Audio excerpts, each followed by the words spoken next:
अगर आप एक रहवासी की नज़र से देखें, जो उस क्षेत्र में रहता है, जो नेपाल के क्षेत्र में रहता है, जो इंडिया के क्षेत्र में रहता है, जो बॉर्डर वाले क्षेत्र में रहता है, अगर वो इस प्रकार की चीज़ देखेगा तो उसको क्या लगेगा? उसको तो यही लगेगा ना कि हमारे देश में हस्तक्षेप हो रहा है, हमारे देश में बॉर्डर डिस्प्यूट को क्या फ़ायदा उठाया जा रहा है। तो ये कहीं ना कहीं मैं कहना चाहूँगा कि जो नेपाल का भी जो केंद्र लेवल है, जो केंद्रीय सरकार है, वो जो स्वच्छता को जिस प्रकार इन लोगों ने नेगलेक्ट किया है, तो ये उनकी भी गलती है।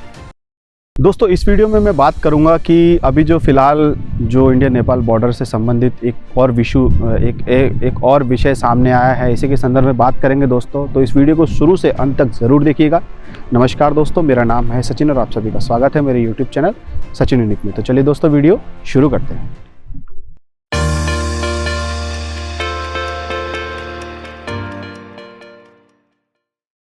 तो दोस्तों, जैसा कि मैं आपको बता दूं, ये जो बॉर्डर डिस्प्यूट भी जो नेपाल और भारत का है, वो अभी तक सुलझा नहीं है। हालांकि क्या है कि जो नेपाल के जो आर्मी चीफ है, वो अभी भारत दौरे पे हैं और फिर भी ये डिस्प्यूट के बारे में और ये बॉर्डर इश्यूज़ सामने नहीं आया। परंतु ये इस प्रकार से कभी कालापानी क्षेत्र में आप देखें तो रोप को काट देना एसएसपी के द्वारा, कभी कुछ कर देना, कभी बॉर्डर पे कोई दिक्कत कर देना, इस प्रकार की चीज़ें तो सामने आ ही रही हैं। पर अभी जो रिसेंटली जो अभी सामने निकल के आ रही है खबर, वो यह है कि अभी एसएसबी ने अपने कुछ क्षेत्रों का सर्वे करने के लिए, जो इंडिया के साइड का जो एसएसबी है, उन्होंने एक सर्वे करने के लिए ड्रोन का उपयोग किया। तो ड्रोन का उपयोग जनरली इंटरनेशनल बॉर्डर्स पे नहीं किया जा सकता है, ये इंटरनेशनल लॉ के ख़िलाफ़ है। अभी आपने जैसे देखा होगा दोस्तों कि जो कश्मीर वाले एरिया में और पंजाब वाले क्षेत्र में ड्रोन का भी दुरुपयोग लोग कर रहे हैं, जो बिल्कुल ख़राब किस्म के लोग हैं, जो लड़ाइयाँ करते हैं, हिंसा करते हैं, वो लोग यूज़ कर रहे हैं और उससे बहुत ज़्यादा उत्पाद फैला रहे हैं। पर ये जो विषय है, इस विषय में दोस्तों बताना चाहूँगा कि जो ड्रोन का उपयोग किया गया सर्वे करने के लिए, ज़मीन का सर्वे करने के लिए यूज़ किया, वो भी शुस्ता नाम की जगह पे।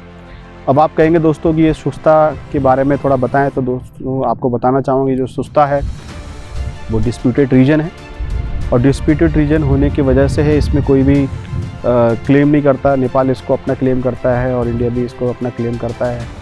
और नेपाल कहता है कि काफ़ी समय से ये शुस्ता हमारे एरिया में था, हमारे देश में इंटीग्रेटेड पार्ट है और काफ़ी, और उसके बाद जो इंडिया ने भी ये क्लेम करना चालू किया था कि पानी की प्रवाह से जो बॉर्डर बदल जाता है, उस कारण से शुस्ता उनके क्षेत्र में आ जाता है। इस वजह से शुस्ता जो है वो इंडिया का पार्ट है। तो ये भी एक बहुत बड़ा डिस्प्यूट है। काला पानी के बाद अगर आप बहुत बड़ा विवाद बोले तो ये शुस्ता ही है। तो अभी जो खबर निकल के आ रही है कि जो सर्वे हुआ, जियोलॉजिकल सर्वे आप कह सकते हैं, कि जो ज़मीन का मापदंड करने के लिए, ज़मीन का लेआउट बनाने के लिए जो सर्वे किया जाता है जीपीएस तरीके से, पर यहाँ पे ड्रोन का उपयोग किया गया। तो आप जानते हैं ड्रोन किस काम आता है दोस्तों, नज़र रखने के लिए किसी भी चीज़ के ऊपर। तो इंटरनेशनल बॉर्डर पर ड्रोन चला देना, तो ड्रोन से क्या होगा कि आसपास के क्षेत्र में और ज़्यादा चीज़ें पता चलेंगी उनको। तो ये अनएथिकल भी है और गलत भी है, ऐसा नहीं करना चाहिए था। वो भी बिना जो नेपाल की गवर्नमेंट को बताए बिना ये कार्य करना, एसएसबी ने बहुत गलत किया। तो ऐसा नहीं करना चाहिए था। अब बात करते हैं कि ऐसा हुआ तो इसके विरोध में क्या, अब नेपाल ने भी इतना कुछ बोला नहीं है, क्योंकि कुछ लोग कहते हैं कि जो नेपाल का जो नेतृत्व है वो कहीं ना कहीं भारत की तरफ ज़्यादा इंक्लाइंड है, तो ज़्यादा क्वेश्चनिंग नहीं करेगा।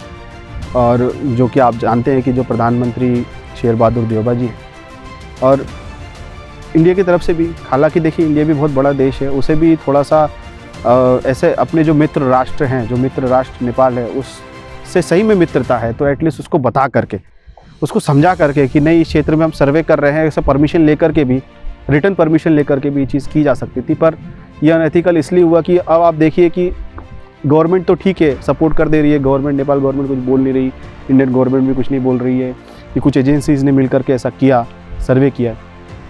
पर अगर आप एक रहवासी की नज़र से देखें, जो उस क्षेत्र में रहता है, जो नेपाल के क्षेत्र में रहता है, जो इंडिया के क्षेत्र में रहता है, जो बॉर्डर वाले क्षेत्र में रहता है, अगर वो इस प्रकार की चीज़ देखेगा तो उसको क्या लगेगा? उसको तो यही लगेगा ना कि हमारे देश में हस्तक्षेप हो रहा है, हमारे देश में बॉर्डर डिस्प्यूट को क्या फ़ायदा उठाया जा रहा है। तो ये कहीं ना कहीं मैं कहना चाहूँगा कि जो नेपाल का भी जो केंद्र लेवल है, जो केंद्रीय सरकार है, वो जो स्वच्छता को जिस प्रकार इन लोगों ने नेगलेक्ट किया है, तो ये उनकी भी गलती है, इसमें कुछ कहने वाली बात नहीं दोस्तों।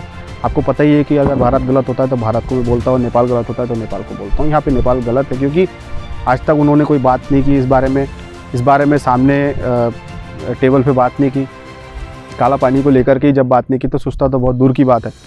और सुस्ता के थोड़ा जोग्राफिकल स्पेसिफिकेशन के बारे में बताऊँ तो दोस्तों बहुत उपजनी, आप कह सकते हैं बहुत प्रोडक्टिव लैंड है और बहुत अच्छे यहाँ पे मतलब फसलें उगती हैं, क्योंकि आप कह सकते हैं कि जो गंडकी नदी का पानी जो है वो उस क्षेत्र को बहुत सींचता है और बहुत अच्छा प्रोडक्शन वहाँ पे होता है। और नेपाल में बहुत जितना भी प्रोडक्शन होता है वो तराई क्षेत्र में ही होता है।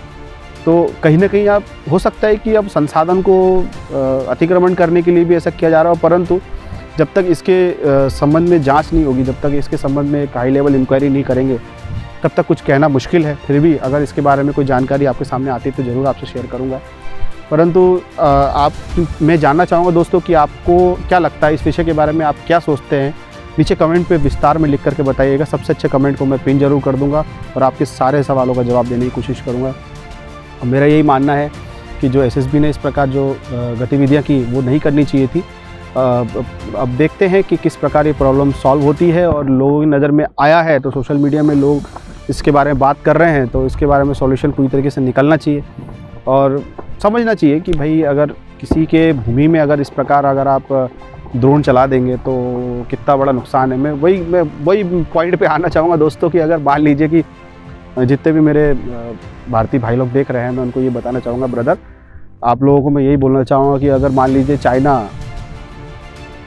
अक्साई चीन जो क्षेत्र है इंडिया में, हालांकि बोलते हैं चाइना के पास है, नेफा क्षेत्र अरुणाचल प्रदेश चाइना क्लेम करता है, उस क्षेत्र में इस प्रकार की अगर ड्रोन चला देगा लेआउट के ही नाम पे, ज़मीन के लेआउट के नाम पे अगर ड्रोन चला दिया, सर्वे कर लिया, तो आप बताइए कि आपको कैसा लगेगा।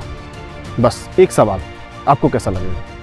इस सवाल का जवाब देने की ज़रूर कोशिश कीजिएगा, आप लोग समझने की कोशिश कीजिएगा ऐसा हुआ कि, और ऐसा सेम फीलिंग जैसे आपको आई अभी जो मैंने सवाल किया, वैसी फीलिंग शायद नेपाल के लोगों को भी आती है। तो देखिए, भावनाओं की कदर करना, एक दूसरे की सॉवर्जिनिटी का कदर करना बहुत ज़रूरी है।